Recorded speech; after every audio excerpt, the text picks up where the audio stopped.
AI는 이제 시작입니다. 많은 사람들이 인공지능을 단순히 똑똑한 도구 혹은 생산성을 올려주는 신기한 소프트웨어 정도로 생각하죠. 하지만 앞으로 다가올 시대에는 전혀 다른 관점으로 AI를 바라보게 될 겁니다. 오늘은 그 근본적인 변화와 장기적으로 중요한 사람과 그렇지 못한 사람을 가르는 힘, 그리고 정보 우위라는 개념까지 깊이 이야기해 보겠습니다. 우리는 앞으로 인공지능을 단순한 툴이 아니라 인지의 단위로 사고팔게 될 겁니다. 지금은 사람들이 AI는 나를 도와주는 비서 정도로 이해하고 있습니다. 하지만 불과 몇 년 후 사람들은 이렇게 말하게 될 겁니다. 나는 AI 프로그래머 20명을 고용해서 앱을 만들었어. 나는 AI 회계사 5명을 고용해서 내 재물을 관리하겠지. 즉, 우리는 사람의 시간과 지능을 대신해줄 인지 단위를 빌리거나 사는 겁니다. 디지털 영역에서는 AI가 화이트 칼라 노동을 대체하고 로보틱스 영역에서는 로봇 사용분 같은 새로운 단위 경제가 열리게 될 겁니다. 여러분은 실제 사람을 고용하는 대신 인공지능 혹은 로봇을 시간 단위로 빌려 쓰게 될 거예요. AI의 첫 번째 물결은 개인과 창작자, 그리고 초기 스타트업들이었습니다. 하지만 다음 물결은 대규모 엔터프라이즈 채택입니다. 오늘날 대부분의 기업들은 사실상 아무것도 하지 않고 있습니다. 하지만 곧 상황이 완전히 달라질 겁니다. 기업이 AI를 전면 도입하는 순간 돈, 변화, 일자리, 혁신 모든 것이 뒤흔들리게 되죠. 저는 지금 AI가 극도로 저평가되어 있다고 생각합니다. 왜냐하면 진짜 기업 채택은 아직 시작조차 되지 않았기 때문입니다. 여기서 중요한 개념이 하나 나옵니다. 바로 관련성 렐러번스입니다. 관련성이란 세상에서 중요한 무언가에 영향을 주고 있고 그래서 사람들이 여러분을 찾게 되는 상태를 의미합니다. 억만장자 리스트를 보면 부자는 많습니다.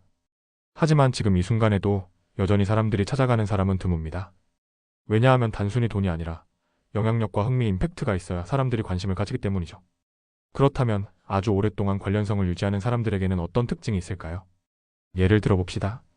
샘 올트먼 Y 컴비네이터, 초기 투자, 그리고 지금의 오픈 AI까지. 패트릭 콜리슨 스트라이프와 아크, 마크 안드리센 브라우저 발명, 넷스케이프 창업, 그리고 세계적인 VC, 일론 머스크 집이 페이팔, 스페이스X, 테슬라, 스타링크, 피터 틸 페이스북, 팔란티어, 정치 펀드, 틸 펠로우십. 이 사람들의 공통점은 무엇일까요? 바로 다재다능한 폴리매틱입니다. 이들은 다양한 관심사를 가지고 있고 단순히 돈 때문이 아니라 흥미, 임팩트, 권력 같은 다양한 동기에서 움직입니다.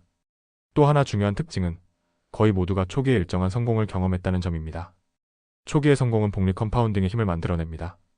단순히 금융이 아니라 사람의 경력과 영향력도 복리로 쌓이죠. 일찍 성공하면 위험을 감수할 수 있고 새로운 시도를 자금으로 지원할 수 있으며 무엇보다 중요한 정보 네트워크에 접근할 수 있습니다. 정보의 흐름 속에 있는 것이 곧 힘이 되는 겁니다. 그럼 정보는 어떻게 차이를 만들어낼까요?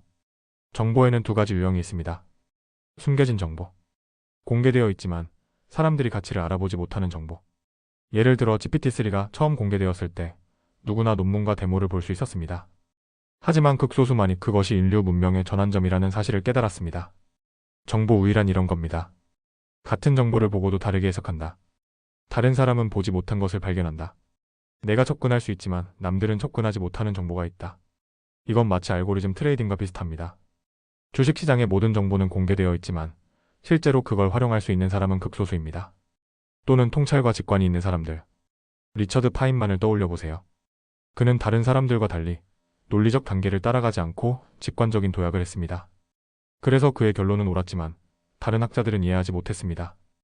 이처럼 세상에는 정보를 독창적으로 종합해서 미래를 내다보는 사람들이 있습니다.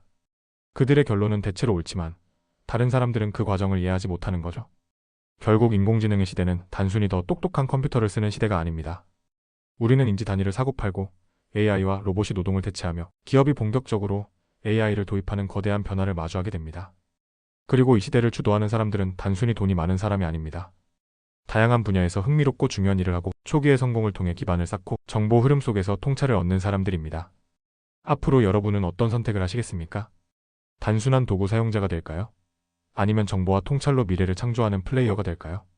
영상이 유익하셨다면 좋아요, 구독 부탁드립니다.